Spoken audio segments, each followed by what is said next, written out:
हरे कृष्णा हरे कृष्ण कृष्ण कृष्ण हरे हरे, हरे राम राम राम हरे हरे। हरे कृष्णा। आइए आज हम बहुत ही महत्वपूर्ण विषय पर चर्चा करते हैं। जैसा कि आप सब जानते हैं कि 17 मई से पुरुषोत्तम मास आरंभ होने वाला है। पुरुषोत्तम मास जिसको कि खर मास, मल मास या अधिक मास भी बोलते हैं, तो वैदिक दृष्टि से इस विषय का क्या महत्व है, इसके विषय में आज हम चर्चा करेंगे। इस वीडियो को देखने के बाद आप ये निर्णय ले सकते हैं कि इस अधिक मास में आप कौन सी साधना करेंगे, और जो भी साधना आप करेंगे वो ज़रूर यहाँ नीचे कमेंट बॉक्स में बताइए कि आप कौन सी साधना कर रहे हैं। उसके लिए आपको किसी विशेष जानकारी की आवश्यकता है तो वो भी आप लिख सकते हैं। हम आपकी सहायता करने के लिए हमेशा तत्पर रहेंगे। हरे कृष्णा। वैदिक काल गणना अत्यंत सूक्ष्म और वैज्ञानिक है। भारतीय ज्योतिष और धर्मशास्त्र में समय को केवल भौतिक गणना के रूप में नहीं, बल्कि धार्मिक आध्यात्मिक साधना के अवसर के रूप में भी देखा गया है। इसी कारण वर्ष के कुछ विशेष काल ऐसे माने गए हैं जिनमें सांसारिक मांगलिक कार्यों का निषेध और आध्यात्मिक साधना का विशेष महत्व बताया गया है। इनमें मुख्यतः खरमास, मलमास, जिसे अधिक मास भी कहते हैं, इनका उल्लेख आता है।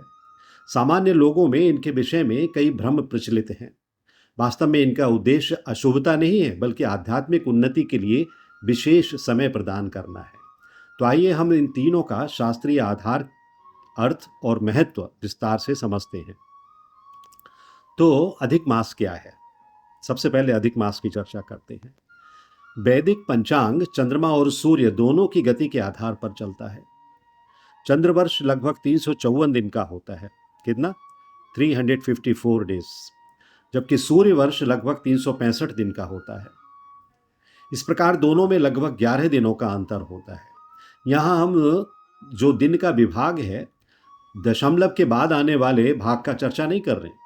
हम जो मूल भाग है सिर्फ उसकी चर्चा कर रहे हैं।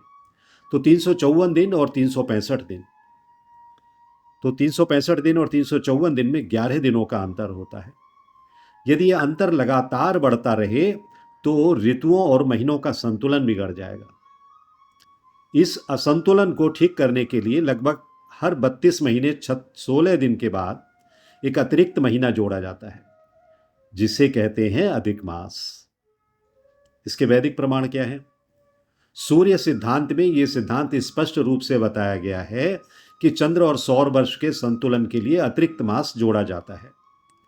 इसके लिए स्कंद पुराण में अधिक मास का विस्तृत वर्णन मिलता है। कहा गया है, अधिक मासो नाम मासा पाप नाशन उच्यते, विष्णु भक्ति प्रदो नृणाम सर्व पाप प्रणाशनः। अर्थात अधिक मास पापों को नष्ट करने वाला है और मनुष्यों में विष्णु भक्ति को पैदा करने वाला है। तो अधिक मास को अब ये चिंता है कि मलमास क्यों कहा गया है।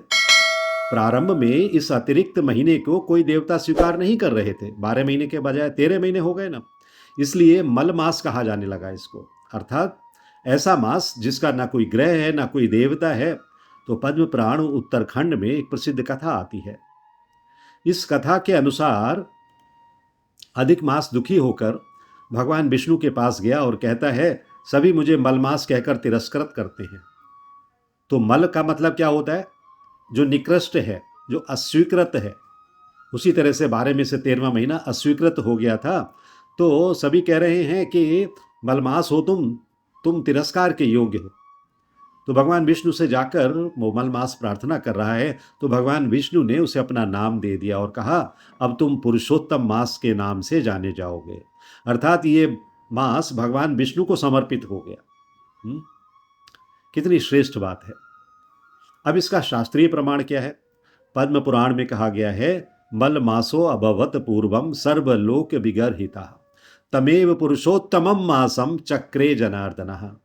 अर्थात जो मास पहले मल मास कहलाता था और तिरस्कृत था, भगवान ने उसे पुरुषोत्तम मास बना दिया।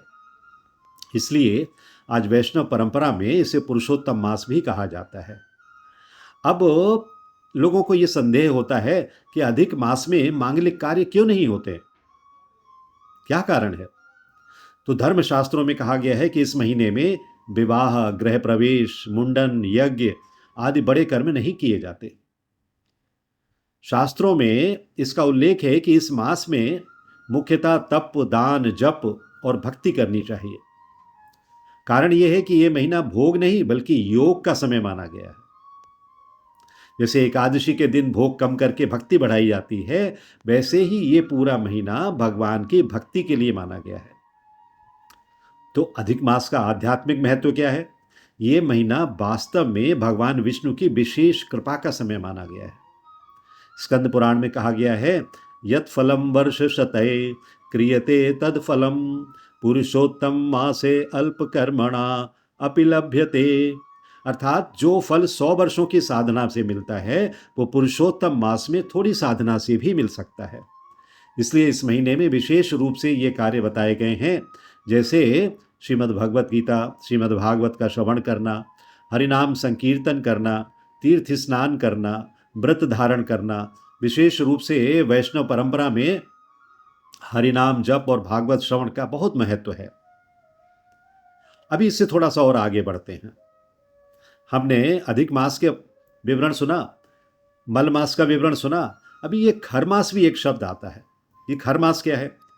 खर मास के विषय को समझने के लिए हमें यह समझना होगा कि जब सूर्य धनु राशि या मीन राशि में प्रवेश करता है तब जो मास आता है उसे कई परंपराओं में खर मास कहा गया है।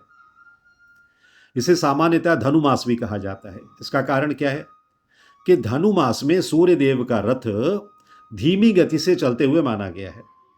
इसलिए सांसारिक कार्यों की अपेक्षा आध्यात्मिक कार्यों को अधिक महत्व दिया जाता है। ग्रंथों में कहा गया है कि इस समय भगवान की पूजा विशेष फलदायक होती है। दक्षिण भारत में इसी समय तिरुपति और श्रीरंगम जैसे मंदिरों में विशेष पूजा होती है। खर मास में विवाह क्यों नहीं होते हैं? खर मास में विवाह आदि मांगलिक कार्यों का निषेध मुख्यतः मुहूर्त शास्त्र के आधार पर है, क्योंकि मुहूर्त नहीं है। जब सूर्य धनु या मीन राशि में होता है तब ग्रह स्थिति विवाह के लिए अनुकूल नहीं मानी जाती है। लेकिन यह पूर्णतः अशुभ भी नहीं होता है। यह केवल गृहस्थ मांगलिक कार्यों के लिए अनुचित समय माना गया है। इसके विपरीत यदि इस समय भक्ति और साधना का कोई कार्य आप करते हैं तो उसका विशेष महत्व है। तो मल मास का फिर वास्तविक अर्थ क्या है? बहुत से लोग सोचते हैं कि मल मास का अर्थ एक अशुभ महीना है, लेकिन शास्त्रों में इसका अर्थ कुछ और है। यहां मल का अर्थ अपवित्र होना नहीं है, बल्कि अतिरिक्त होना है। मल के रूप में जो आप शरीर से निकालते हो वो अतिरिक्त है, एडिशनल थिंग है कुछ, उसको आपने बाहर निकाला। तो जैसे शरीर में अतिरिक्त वस्तु को मल कहा जाता है, वैसे ही पंचांग में अतिरिक्त महीने को मल मास कहा गया। परंतु भगवान विष्णु ने इसे स्वीकार कर लिया, इसलिए ये सबसे पवित्र महीनों में से एक बन गया। श्रीमद् भागवतम का दृष्टिकोण क्या है?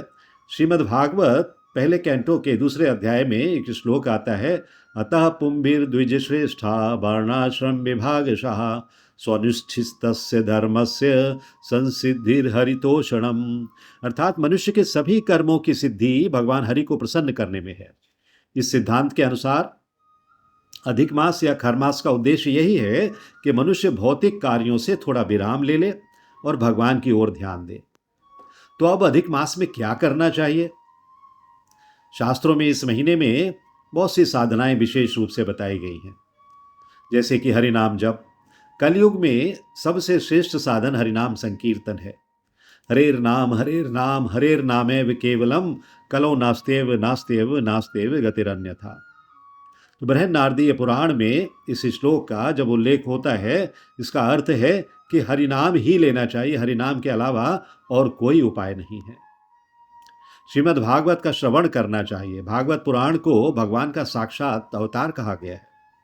निगम कल्प तरोर गलितम फलम।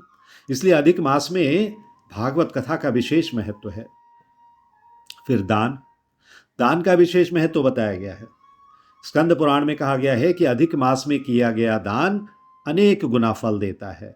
कोई छोटे मोटा फल नहीं है, अनेक गुना। तो व्रत के विषय में सोचें तो कई लोग इस महीने में एक समय भोजन करने का संकल्प लेते हैं, एकादशी व्रत लेने का संकल्प लेते हैं, तुलसी पूजा जैसी साधनाएं करते हैं। तो इसका आध्यात्मिक संदेश क्या है? यदि हम गहराई से देखें तो खर मास हो, मल मास हो और अधिक मास हो, हमें एक महान आध्यात्मिक शिक्षा दे रहे हैं। सामान्यतः मनुष्य का जीवन भोग और सांसारिक कार्यों में व्यतीत हो जाता है, उसे समय ही नहीं है। इसलिए शास्त्रों ने कुछ समय ऐसा रखा है जिसमें मनुष्य को याद दिलाया जाए कि जीवन का वास्तविक उद्देश्य भगवान की भक्ति करना है। हाँ? तो ये करने का अर्थ क्या है कि भक्ति करने के लिए कोई समय चाहिए, इसलिए एक अतिरिक्त मास दे दिया। तो मनुष्य जन्म जो है अत्यंत दुर्लभ है और इसका उपयोग भगवान की प्राप्ति के लिए करना चाहिए। यदि हम ऐसा नहीं करते हैं तो निश्चित तौर पर यह बहुत चिंता की बात है। तो खर मास, मल मास और अधिक मास को यदि केवल ज्योतिषीय निषेध के रूप में देखा जाए तो उनका वास्तविक महत्व समझ में नहीं आता है। वास्तव में ये समय आध्यात्मिक उन्नति के विशेष अवसर हैं। This is an opportunity. तो अधिक मास हमें भगवान विष्णु की भक्ति के लिए प्रेरित करता है। मलमास का तिरस्कार भगवान ने स्वयं दूर कर दिया और उसे पुरुषोत्तम मास बना दिया। खरमास हमें यह याद दिलाता है कि जीवन केवल भोग के लिए नहीं है बल्कि योग के लिए है। इस प्रकार इन महीनों का वास्तविक उद्देश्य यह है कि मनुष्य कुछ समय के लिए सांसारिक गतिविधियों से हटकर भक्ति, साधना और आत्मचिंतन में लगे। यदि इस भाव से देखा जाए तो यह मास अशुभ नहीं है बल्कि अत्यंत शुभ और पवित्र है, क्योंकि यह हमें भगवान की ओर ले जाने वाला है। तो अभी हम पुरुषोत्तम मास के 10 गहरे वैष्णव तत्व देखते हैं। पहला, भगवान तिरस्कृत को भी सर्वोच्च बना देते हैं। यह भगवान की शक्ति है। अधिक मास की कथा का भी मैंने वर्णन किया। सबसे गहरा तत्व यहां पर यह है कि जिसे संसार ने मलमास कहकर तिरस्कृत कर दिया, भगवान ने उसी को अपना नाम देकर पुरुषोत्तम मास बना दिया। तो यह सिद्ध करता है कि भगवान का स्वभाव है कि जो संसार में तिरस्कृत है, भगवान उसे अपना बनाकर महान बना देते हैं। इसीलिए भगवान ने कुब्जा को स्वीकार किया, विदुर के घर भोजन किया, गजेंद्र की पुकार सुनी, अजामिल को मुक्त किया। यह भगवान की कथा प्रधान प्रकृति को दर्शाता है। दूसरा, पुरुषोत्तम मास भक्ति का विशेष अनुग्रह है, कृपा है भगवान की। जब कहा गया कि जो कार्य करने पर 100 गुना ही फल मिलता है, जो फल 100 वर्षों की साधना से मिलता है, वो पुरुषोत्तम मास में अल्प साधना से ही मिल जाता है। इसका तत्व क्या है कि ये मास डिवाइन एक्सीलरेशन पीरियड है। आपकी भक्ति को और ज्यादा विस्तार कर देता है, आपकी भक्ति को और अधिक सुदृढ़ कर देता है। जैसे किसी विश्वविद्यालय में विशेष सेमेस्टर होता है जिसमें अधिक क्रेडिट्स मिलते हैं, वैसे ही ये मास आध्यात्मिक प्रगति को तेज कर देता है। तीसरा, ये मास भगवान के पुरुषोत्तम स्वरूप को प्रकट करता है। तो भगवत गीता में भी 15वें अध्याय में जब कहा गया है, भगवान कहते हैं कि मैं क्षर और अक्षर दोनों से श्रेष्ठ हूं, इसलिए वेद मुझे पुरुषोत्तम कहते हैं। इसलिए इस महीने का नाम पुरुषोत्तम मास है। तत्व क्या है कि इस मास में साधना करने से जीव को भगवान के सर्वोच्च स्वरूप, कौन सा स्वरूप? पुरुषोत्तम स्वरूप की अनुभूति हो सकती है। और चौथा क्या है? चौथे में बताते हैं कि यह मास भोग से योग की ओर मोड़ने वाला समय है। भोग से योग की ओर। धर्मशास्त्रों में विवाह आदि कार्यों का निषेध इसीलिए है कि मनुष्य का मन भोग से हटकर योग की ओर जाए। श्रीमद् भागवत में कहा गया है, कामस्य नेन्द्रिय प्रीतिर लाभो जीवेत यावता, जीवस्य तत्व जिज्ञासा नार्थो यश्चेह कर्म भी। तो जीवन का उद्देश्य केवल इंद्रिय सुख नहीं होना चाहिए बल्कि परम सत्य की खोज होना चाहिए। इसलिए ये मास हमें याद दिलाता है कि जीवन का लक्ष्य केवल भोग नहीं है बल्कि भगवत प्राप्ति है। और पांचवा, कि पुरुषोत्तम मास काल का जैसे वैष्णवीकरण हो गया है, समय को वैष्णव बना दिया। सामान्यतः समय को लोग केवल भौतिक मानते हैं कि काटना है समय कैसे भी, लेकिन वैदिक दृष्टि में काल भी भगवान का स्वरूप है। कालः स्वभावो नियतिः। जब भगवान स्वयं किसी मास को अपना नाम देते हैं तो इसका अर्थ है कि काल भी वैष्णव बन जाता है, अर्थात यह महीना स्वयं भगवान की कृपा से पवित्र हो गया है। और छठा पॉइंट है कि यह मास नम्रता का तत्व सिखाता है। अधिक मास पहले तिरस्कृत था, लेकिन उसने भगवान के पास जाकर विनम्रता से प्रार्थना की। इससे हमें सीख लेनी चाहिए कि भक्ति का प्रवेश द्वार नम्रता है, ह्यूमिलिटी है। श्री चैतन्य महाप्रभु ने कहा, तृणादपि सुनीचेन तरोरपि सहिष्णुना, अर्थात घास से भी अधिक विनम्र होना चाहिए। जिस प्रकार अधिक मास ने नम्रता से भगवान को शरण लिया, उसी प्रकार जीव को भी भगवान की शरण प्राप्त करनी चाहिए। और 7वां पॉइंट, ये मास हरिनाम की महिमा को प्रकट करता है। कलयुग में सबसे श्रेष्ठ साधना हरिनाम संकीर्तन है। कलयुग का युग धर्म ही है हरिनाम संकीर्तन। हरे नाम एव केवलम। तो पुरुषोत्तम मास में केवल हरिनाम का जप करना ही इसका फल अनेक गुना बढ़ा देता है, क्योंकि यह मास भगवान को समर्पित है।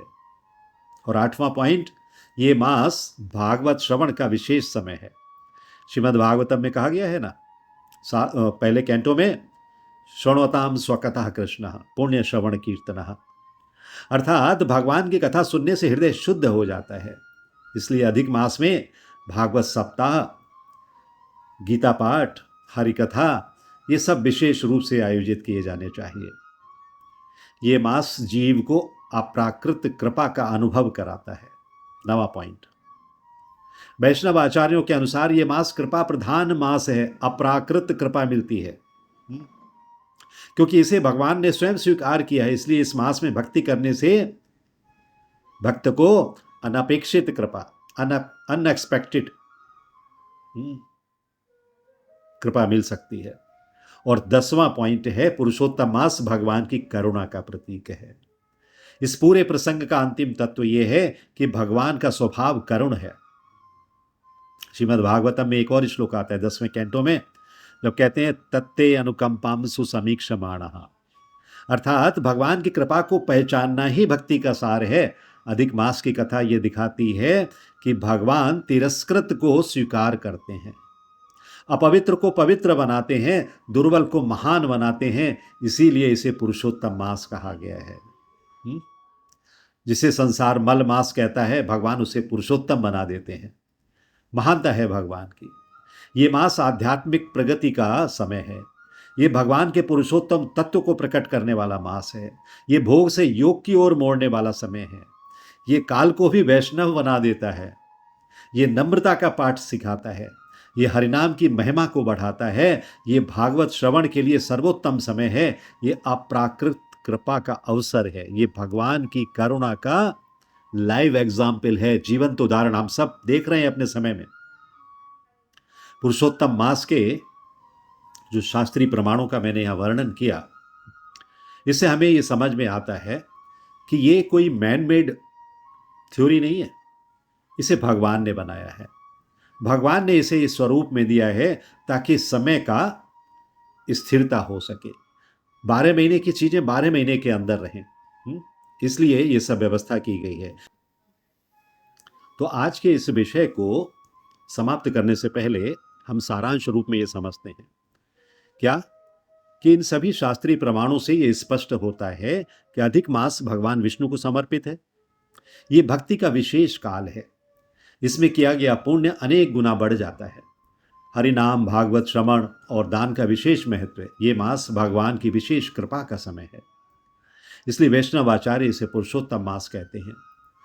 तो इन तीनों में सूक्ष्म अंतर है, और ये जो सूक्ष्म अंतर समझने के लिए अधिक मास, मल मास और खर मास का एक बार सिर्फ रिकैप के तौर पर कि जब चंद्रवर्ष और सूर्यवर्ष के बीच अंतर बढ़ जाता है तो पंचांग संतुलित करने के लिए एक अतिरिक्त महीना जोड़ दिया जाता है, उसे अधिक मास कहते हैं। ये लगभग 32 महीने 16 दिन का होता है। 32 महीने 16 दिन के बाद आता है ऐसा अवसर। उदाहरण ले लीजिए, अधिक आषाढ़, अधिक श्रावण, अधिक भाद्रपद, ऐसे अधिक महीने आ सकते हैं। अभी जैसे आया हुआ है अधिक ज्येष्ठ। मलमास के विषय में मैंने आपको बताया, तो इसी को मलमास कहते हैं, और भगवान ने उसे पुरुषोत्तम मास बना दिया। तो अधिक मास बराबर प्रारंभिक नाम मलमास और बाद में उसका नाम हो गया पुरुषोत्तम मास। तो अधिक मास और मलमास मूलतः एक ही हैं। अभी खरमास अलग विषय है, जिसका मैंने विवरण बताया कि जब सूर्य धनु राशि या मीन राशि में प्रवेश करता है तब आने वाले समय को कई परंपराओं में खरमास कहा जाता है। और लोगों में ये जो धारणा है ना कि ये अशुभ समय है, ये अशुभ समय नहीं है, ये अधिक भक्ति का समय है। अधिक से अधिक हमें भक्ति करनी चाहिए और भगवान की कृपा प्राप्त करनी चाहिए। यदि आप चाहें तो इस समय पर अधिक से अधिक सेवाएं करके, अधिक से अधिक साधना करके अपने जीवन को सफल कर सकते हैं। कहते हैं, कुछ लोगों का प्रश्न है कि अगर ये सुधार ना किया जाए, एक अतिरिक्त महीना ना जोड़ा जाए तो क्या होगा? यदि अंतर ऐसे ही चलता रहे तो होली सर्दियों में आने लगेगी, दीपावली गर्मियों में आने लगेगी, जन्माष्टमी किसी दूसरी ऋतु में आ जाएगी, अर्थात ऋतुओं और पर्वों का संतुलन बिगड़ जाएगा। इसीलिए वैदिक ऋषियों ने अद्भुत समाधान दिया है, अधिक मास। अधिक मास कब जोड़ा जाता है? तो जब दो अमावस्याओं के बीच सूर्य किसी नई राशि में प्रवेश नहीं करता है, तब वो महीना अधिक मास कहलाता है ना? इसे ऐसे समझना चाहिए। और संक्रांति क्या है?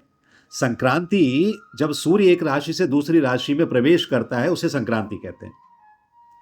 जैसे मेष संक्रांति, वृष संक्रांति, मकर संक्रांति आदि आदि। लेकिन सामान्य मास कैसे बनता है? सामान्यतः एक अमावस्या से दूसरी अमावस्या के बीच सूर्य एक राशि बदलता है, तो वो सामान्य मास कहलाता है। लेकिन अधिक मास कैसे बनता है?